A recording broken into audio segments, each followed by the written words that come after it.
جیسا میرا طریقہ ہے ویسا میرے صحابہ کا طریقہ ہے۔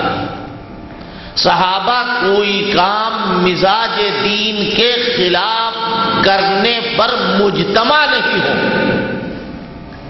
صحابہ جمع نہیں ہو سکتے بے دینی پر، اچھی طرح ذہن میں رکھیے اور بتائیے لوگوں، بے دینی صحابہ کرام سے غلطی ہو سکتی، قصور ہو سکتا ہے، لیکن بے دینی پر صحابہ کرام کا اجتماع نہیں ہو سکتا۔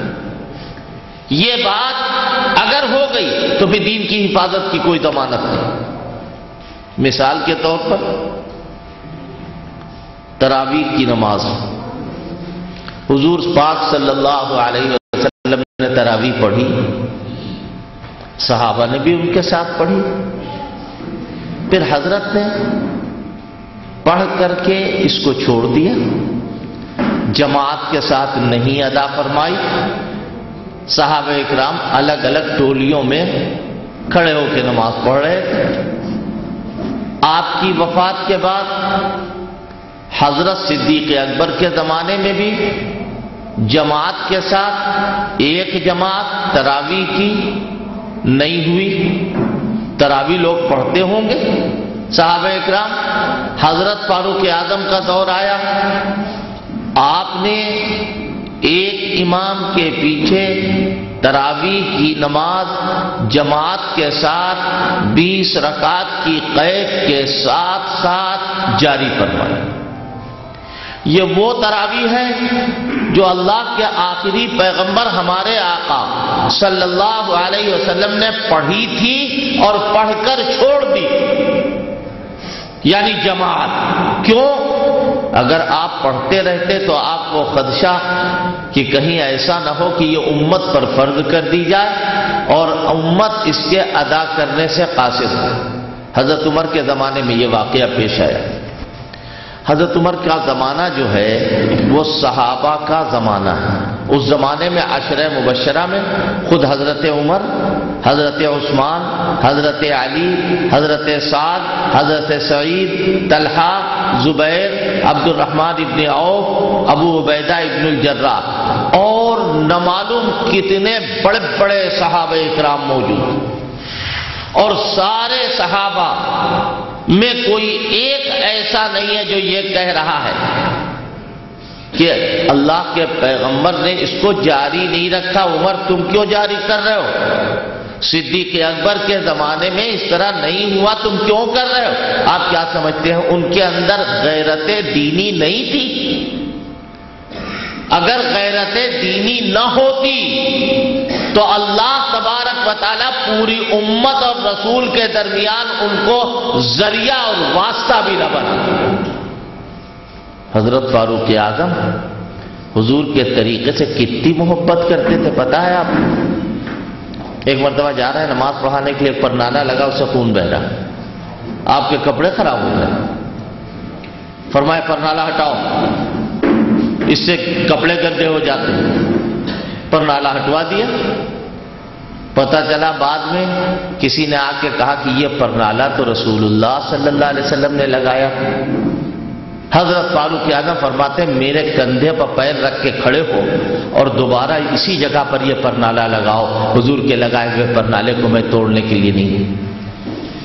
جو اتنا زیادہ لحاظ کرے، اور پھر خود حضرت فاروق اعظم کے زمانے میں متکلم فی مسائل میں صحابہ اکرام پوری آزادی کے ساتھ بولے۔ ایک عورت حرام کاری کے نتیجے میں اس کا پیر بھاری ہو گیا اور پیٹ میں بچہ، فاروق اعظم کو پتہ چلا، انہوں نے حکم دے دیا کہ اس کو پتھر مار کے ہلاک کر دو۔ حضرت فاروق اعظم کا حکم، حضرت علی پہنچے رضی اللہ عنہ اور جا کے فرمایا کہ امیر المومنین آپ نے کیا کیا؟ کہ بھائی اس نے زنا کیا اور زنا سے وہ حاملہ ہوئی، لہذا میں نے اس کو حکم دیا ہے کہ سنساری کی جائے، اس کو پتھر مار کے ہلاک کیا جائے۔ فرمایا وہ تو قصوروار ہو سکتی ہے، اس کے بچے نے کیا قصور کیا؟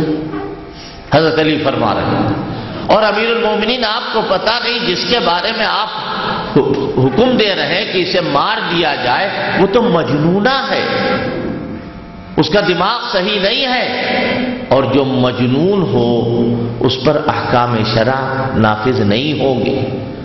فاروق اعظم بجائے اس کے کہ حضرت علی کو گھورتے کچھ کہتے، فرماتے ہیں کہ لولا علی لہلک عمر، اگر آج علی نہ ہوتا تو عمر ہلاک ہو جاتا۔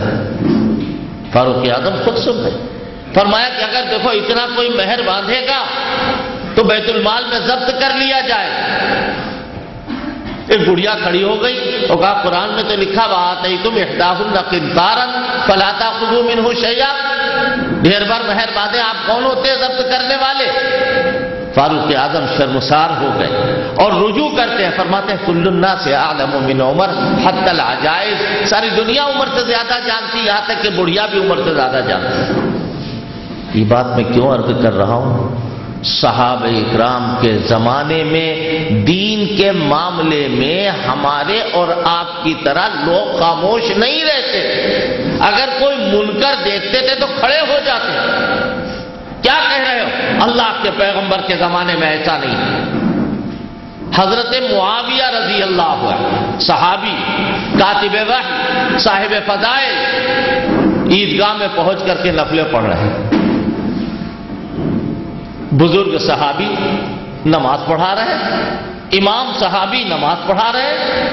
حضرت معاویہ کو دیکھا اور کہا آپ نفلیں پڑھ رہے ہیں عیدگاہ میں، عید سے پہلے کوئی سنت نہیں ہے، کوئی نفل نہیں ہے، آپ یہاں نماز نہ پڑھیے۔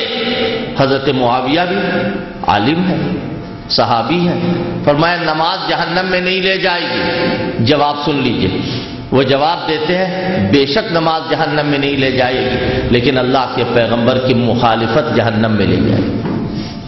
حضرت معاویہ نے رجوع کیا اور نماز پڑھنا ترک کر دی اس جگہ پر۔ عرض یہ کرنا ہے کہ صحابہ اکرام حساس اور صحابہ اکرام بیدار۔ حضرت فاروق اعظم کے دور میں 20 رکعت نماز تراویح جاری ہوئی۔ میں مثال کے طور پر عرض کر رہا ہوں، آج پوری امت کا اس پر اتفاق کہ تراویح 20 رکعت ہوگی، حالانکہ حضور انور علیہ السلام نے اس عمل کو مسلسل جاری نہیں رکھا، صحابہ اکرام کے زمانے میں ہوا، لہذا صحابہ اکرام کا دور یوں کہنا چاہیے کہ سارے ادوار میں نبی کے بعد سب سے زیادہ بہتر دور۔ اسی لیے تو حضور پاک صلی اللہ علیہ وسلم نے فرمایا کہ خیر الناس قرنی ثم الذین یلونہم ثم الذین یلونہم، سب سے بہتر میرا زمانہ، پھر میرے زمانے سے ملا ہوا زمانہ، پھر میرے زمانے سے ملا ہوا زمانہ، یہ زمانے خیر القرون کے ہیں۔ لہذا امت کو جو کچھ نصیب ہو رہا ہے اور امت کو جو کچھ ملا ہے، یہ صحابہ اکرام رضوان اللہ تعالی علیہم اجمعین کے ذریعے سے ملا۔ پھر آئیے کتاب اللہ اور سنت رسول اللہ، اللہ کی کتاب اور احادیث مبارکہ، یہ دونوں چیزیں ملی ہم کو، لیکن اس کے دینے والے، اس کے معنی اور مطلب بتانے والے، معنی اور مطلب بتانے والے، بتائیے ندوے میں میں بیٹھا ہوں، حضرت مولانا علی میاں صاحب یہاں ایک بزرگ تھے، ایک عالم تھے، پورے جہان میں جن کا چرچا تھا، اور اللہ کا فضل اور اس کا احسان ہے کہ اس دور میں مولانا علی میاں صاحب کو کہا جائے اگر کہ سب سے زیادہ خوش نصیب تھے تو غلط نہ ہو۔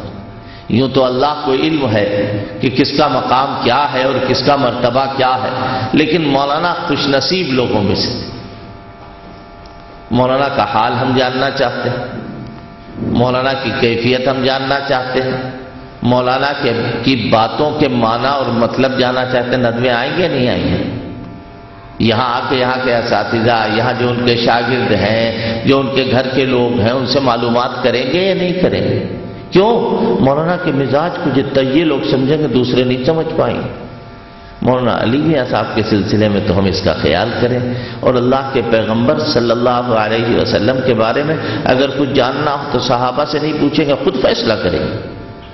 ہم خود فیصلہ کریں گے، نہیں آج سے یہ مطلب یہ، آج سے اس کے معنی یہ، ہم کو کوئی حق نہیں۔ اگر صحابہ اکرام کی تعبیر تشریح موجود ہے تو ہمارے لیے عمل کے علاوہ اور کوئی چارہ، اگر صحابہ نے منع کیا ہے تو اس سے باز رہیں گے، صحابہ نے اجازت دی ہے، تابعین نے اس کو اختیار کیا، تب تابعین میں یہ عمل جاری رہا، ائمہ محدثین، ائمہ تفسیر اور یوں کہنا چاہیے مجتہدین امت، ان لوگوں میں یہ عمل باقی رہا تو ہمارے لیے معمول بھی ہاں، ہر معاملے میں ہمیں دخل دینے کی ضرورت نہیں۔